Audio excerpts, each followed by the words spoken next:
Coucou, nouveau vlog potager. Alors en fait c'est la troisième fois que je tourne cette vidéo parce que là on est le 27 mai et ça fait déjà une semaine 15 jours que j'avais déjà commencé à filmer des choses. Et en fait ça évolue tellement vite au potager que à chaque fois mes vidéos étaient obsolètes et je me disais non c'est pas possible. Donc là aujourd'hui je vous filme. Peut-être que le vlog sera sur 2 jours, peut-être, je vais voir. J'ai néanmoins conservé certaines images de mes vidéos que je n'ai pas donc publiées pour vous montrer notamment, donc juste après vous allez voir comment j'ai séparé mes semis, donc les petits semis qu'on avait fait dans la première vidéo. Généralement j'avais planté 2 graines par petit pot et finalement tout est super bien sorti, tout est bien en train de pousser. Donc j'ai séparé chaque plant pour qu'ils soient chacun dans un pot séparé. J'ai aussi rempoté mes tomates et mes fraisiers. Je vous ferai un point là-dessus aussi. Et puis bien sûr je vais vous montrer donc comment ça avance pour les plantations. Je vais aussi vous montrer une très grosse surprise. C'est Benjamin qui a eu l'idée. Et j'étais super contente parce que ça va faire très très joli. Donc on va voir ça ensemble en vidéo. Pareil, mes nouveaux petits achats et tout, je vais tout vous montrer. Donc tout de suite je vous montre donc ce que j'ai fait ces dernières semaines au potager.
Donc concernant mes petites plantations, ça pousse. Malheureusement, ça pousse pas aussi vite que je ne le souhaiterais. Je vais tout bientôt rempoter mes 2 salades et certaines choses. C'est juste qu'actuellement, je n'ai plus de terre. Donc mon beau-père devrait m'en ramener ce soir. Mes petits fenouils, ils sont vraiment trop mignons parce que bon déjà voilà, on voit le petit feuillu du fenouil et là on voit le bébé bulbe qui est en train de se former. Donc c'est tout mignon, franchement. Il y a vraiment des choses qui commencent à se mettre en place, qui ressemblent vraiment à des légumes petit à petit. J'ai enlevé mes petits panneaux là avec les noms des plantes parce que maintenant voilà, j'arrive à reconnaître sans problème ce que c'est. Donc j'ai tout séparé. Là ça va être plutôt les céleris, donc fenouil, salade. Ça donc ce sont mes aubergines. Je pensais vraiment que c'était foutu. C'était les dernières graines à germer. Je pensais que c'était mort, j'ai failli les jeter et heureusement que j'ai patienté. Ça a mis vraiment plusieurs semaines à pousser, mais voilà, mes 2 aubergines sont ici et je suis super contente. Donc ça pousse et sur la partie droite, donc là les 3 petits godets, enfin les 3 gros godets qui sont là, c'est tout simplement du cerfeuil que j'ai semé pour les lapins. Donc pareil, pour l'instant je les ai mis là-dedans. J'attends un petit peu que ça prenne un peu plus et après je rempoterai ça dans des jardinières ou je ne sais quoi. Mais voilà où ça en est. Lui je vais lui remettre un peu de terre parce que le pauvre quand même, là on sent que ça va pas fort du tout, hein. C'est un fenouil. Voilà, là il va être quand même bien mieux. Ici nous avons les courgettes, bon, que j'ai rempotées comme je peux. C'est pas très joli mon histoire, mais de toute manière c'est pas du tout leur pot définitif, hein. C'est juste en attendant de mettre en place la petite surprise que nous réserve mon chéri. Je les ai mises là. Je trouve que la feuille elle est un petit peu jaunie. Alors je sais pas si c'est le soleil qui tape trop fort. Mais bon, en tout cas pour l'instant elles sont ici, elles se développent doucement. Ben là nous avons un petit lapin qui est bien installé. Hein, il adore, les lapins adorent se mettre derrière ce coffre. C'est très marrant. Alors j'ai toujours ma menthe qui est ici. En fait elle a poussé toute seule dans ce pot. Et je trouve qu'elle se développe très lentement. Alors est-ce qu'elle manque de place? Je sais pas. Je vais peut-être finir par la rempoter. Nous avons de très belles lavandes là qui vont vraiment bientôt fleurir. Je suis hyper contente.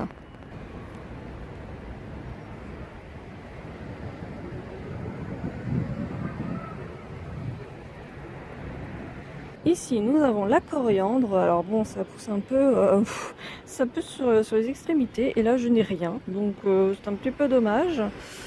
Donc, bon, bah, j'attends. J'arrose tous les soirs. Donc, si c'est un peu sec, c'est normal. Ce sera arrosé ce soir. Nous avons donc des fraisiers. Donc, je vous rappelle, j'ai 3 variétés. Ah, là, il y a des petits stolons qui s'en vont. Il va falloir que je fasse quelque chose.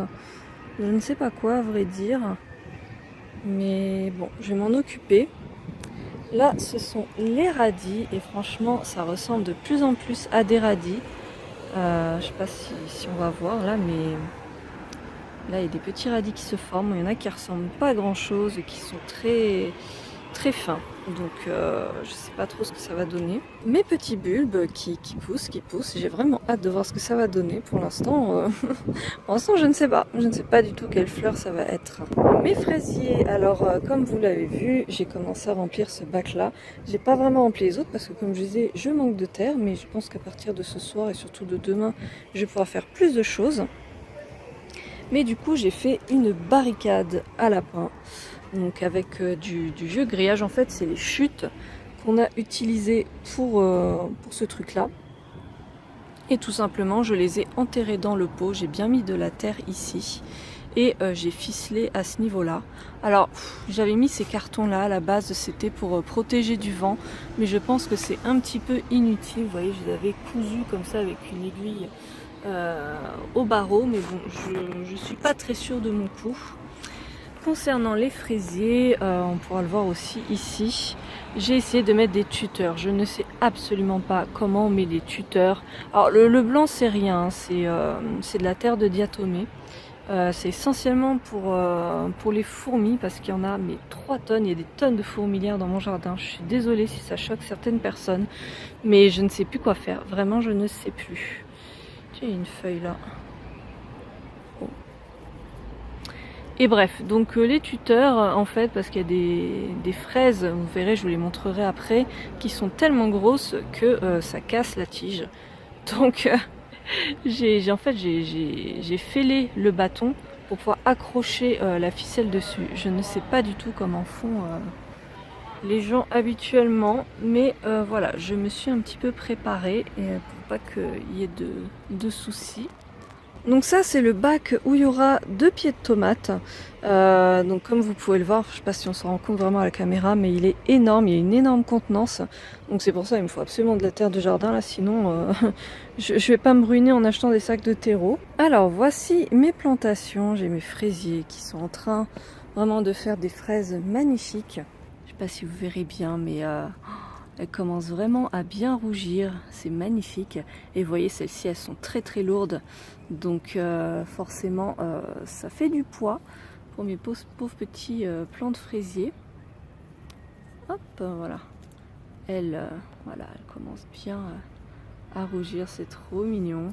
J'en ai un petit peu partout des fraises et c'est vraiment un pur bonheur, on va se régaler. Donc c'est principalement ici que j'ai fourmilière. Et je ne sais pas trop quoi faire. Bon, pour l'instant, elle ne me dérange pas, mais j'ai peur qu'elle cultive des pucerons, en fait. Donc, bon, on va voir. Là, donc, il y a mes pieds de tomates que j'ai rempotés dans de gros pots comme ça. En attendant, donc, de les transvaser. Et puis, derrière, nous avons, donc, les petites plantations de la dernière fois. l'aneth qui pousse, le basilic un petit peu, et le persil pas trop, hein. J'ai comme l'impression que ça va pas donner grand chose mon histoire, mais bon, on va voir. Ici nous avons ma forêt de framboisiers, et franchement ça pousse super bien. Oh là, je crois que c'est quoi ça? C'est du... Comment on appelle ça? C'est du pissenlit, ça, vous croyez? C'est énorme, ça pousse comme ça le pissenlit? Je sais pas du tout, mais du coup c'est du pissenlit, je suis ravie, j'ai donné ça au lapin. Voilà, donc mes petits framboisiers. Alors le cassis, mais je sais pas où il est. Il est enterré sous les framboisiers. Ah, ça voilà. Ah oui, ça c'est le... Non attendez, c'est du cassis? J'arrête pas de me tromper. Non, à chaque fois je me plante, c'est un groseillier, c'est pas du cassis. Enfin voilà, bah, ça pousse aussi. Et de quoi je parlais tout à l'heure? Mais de quoi je parlais, hein? Voilà, bah, mes fourmis élèvent des pucerons. Et ben voilà, et ben écoutez, je vais dégainer mon savon noir, mais zut quoi. Ça, c'est le myrtiller qui est tout petit, hein, il donnera rien cette année, mais j'espère vraiment qu'il va pousser. Normalement, ça fait un peu comme un petit buisson, hein, c'est pas comme les mûres qui sont grimpantes. Donc juste à côté, donc on a le mûrier, je n'ai même pas pris la peine de d'enlever l'étiquette, non mais sérieux quoi. Faut que je l'enlève, hein, je le sais, faut que j'enlève. Mais en fait, on va sans doute le déplacer par rapport à la surprise que je vais vous montrer dans très peu de temps. Ah mais j'étais complètement oubliée, toi. Ah bah vous voyez là, c'est un bon exemple en fait. Je les ai fait reposer là-dessus pour pas que ça se casse, parce que là, je sais pas si vous verrez, mais ça commençait déjà un petit peu à abîmer la tige. Et pareil, il faut que je mette une ficelle. Alors pour vous expliquer, bon, je sais pas, vous pourrez peut-être me donner plus d'infos en commentaire, mais ce que j'avais fait déjà l'an dernier, j'ai pas fait un nœud directement, mais j'ai torsadé le fil, vous voyez, pour qu'il y ait quand même de la marge, parce qu'il faut surtout pas que ça serre les tiges, évidemment, sinon ça va priver les fraises de la sève. Là j'ai aussi une petite tige qui se fait la malle, c'est un stolon, hein. Il va tout simplement essayer d'aller se planter ailleurs. Donc évidemment là bah, mes trucs qui sont en pot, c'est pas du tout pratique. Je ne sais pas trop quoi leur proposer. Peut-être que je vais mettre un petit pot de terre à côté, en sachant que de base mes fraisiers ne sont pas du tout censés rester ici, hein. C'est juste que je n'ai pas encore d'accroche pour les mettre donc sur la rambarde, et que je les mets là pour les préserver des lapins. Voilà, mes histoires, tout est un peu provisoire.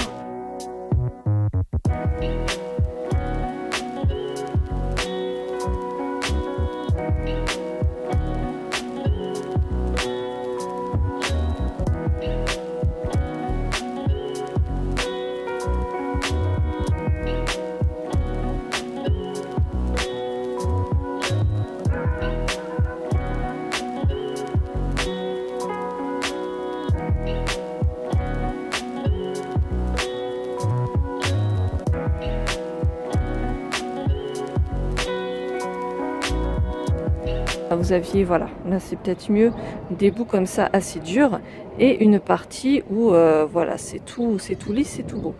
Quand j'ai assemblé mes trucs, j'ai fait attention à ce que le côté abîmé soit toujours sous, ou du moins à l'intérieur de cette partie. J'ai toujours mis cette partie-là par-dessus la partie abîmée.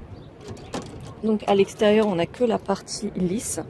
Et voilà, ça permet d'éviter les accidents. Si vos lapins ou vos animaux essaient de sauter dessus, on ne sait jamais, qu'ils se fassent pas trop mal. Et pareil, je vais rabattre le haut, mais je vais vous montrer ça. Alors, j'ai mis un fraisier ici, c'est un marat des bois. J'ai mis dans cette grand bac. J'ai entouré mon fraisier avec et je l'ai enterré en rajoutant vraiment plein de terre vraiment sur les côtés, pour vraiment faire en sorte que ça tienne un maximum. Et pour l'instant ça va, hein. Les lapins viennent pas essayer de gratter ni rien. Il y a déjà pas mal de choses à faire dans le reste du jardin, donc ça va. Hop, voilà. Et lui aussi, donc hein, il me fait des petites fraises.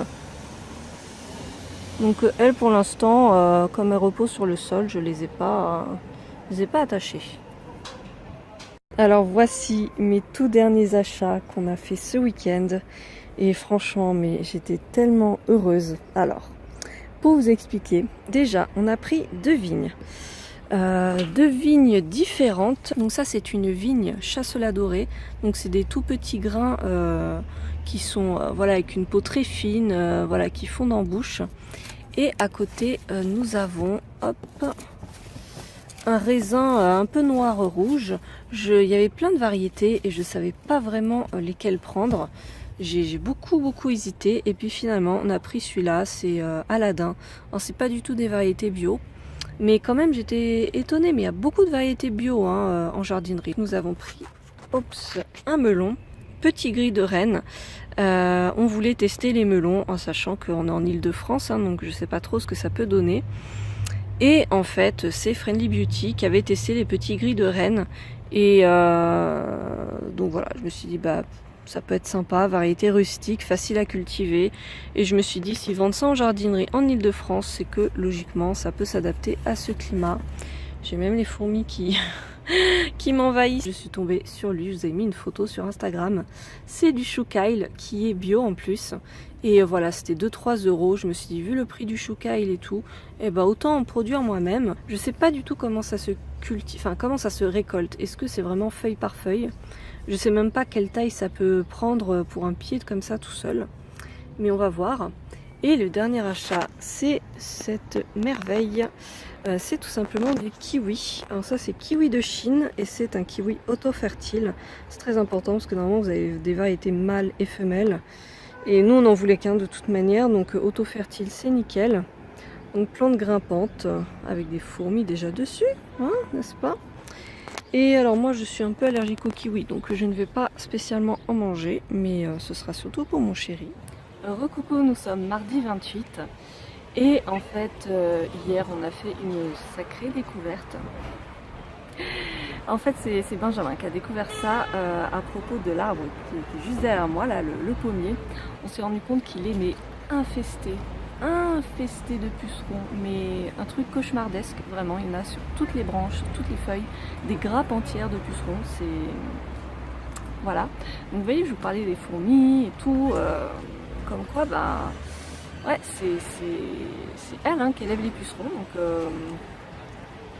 voilà.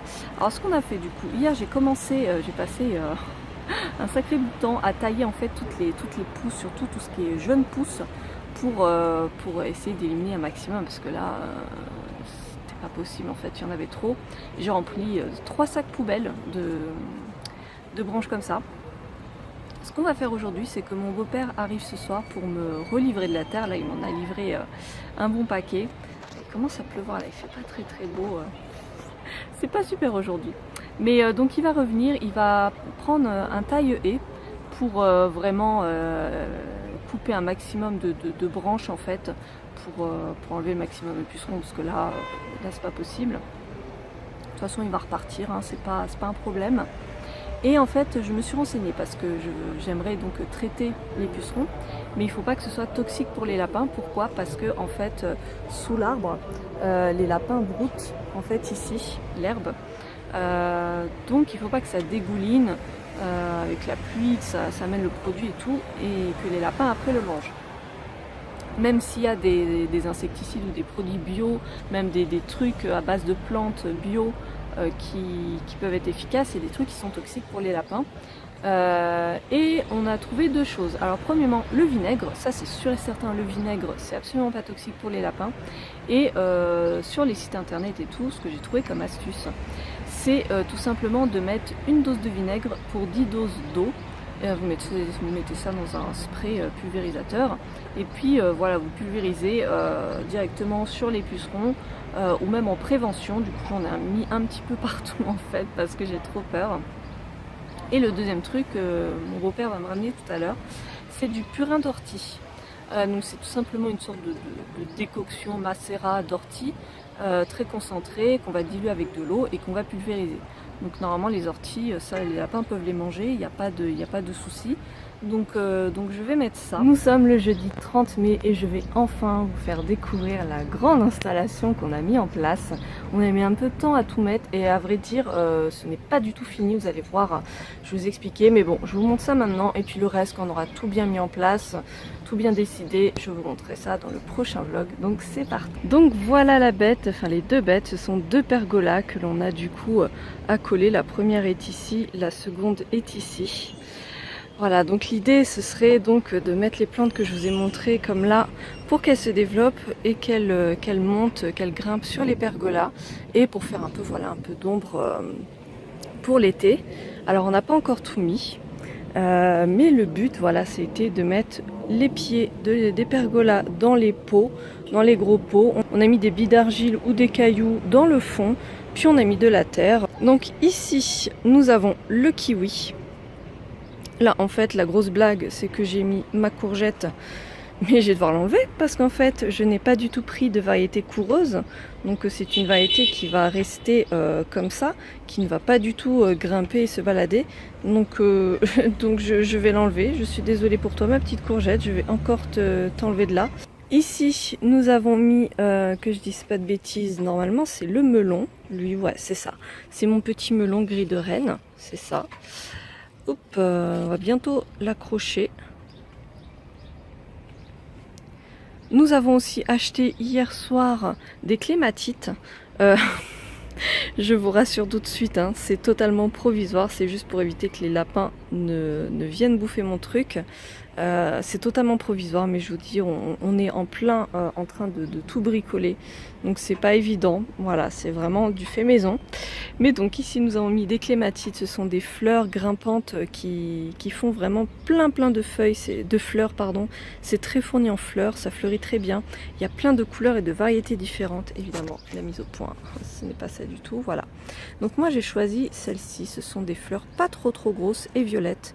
Et je l'ai trouvé vraiment magnifique. Normalement ici on mettra le mûrier, mais bon j'attends d'avoir la barricade à lapin pour mettre ça, sans doute aujourd'hui, mais je montrerai ça la prochaine fois. Et dans les deux pots qui sont là, on a mis les vignes. Alors je ne sais plus du tout laquelle est laquelle, hein, mais bon ce sera la surprise.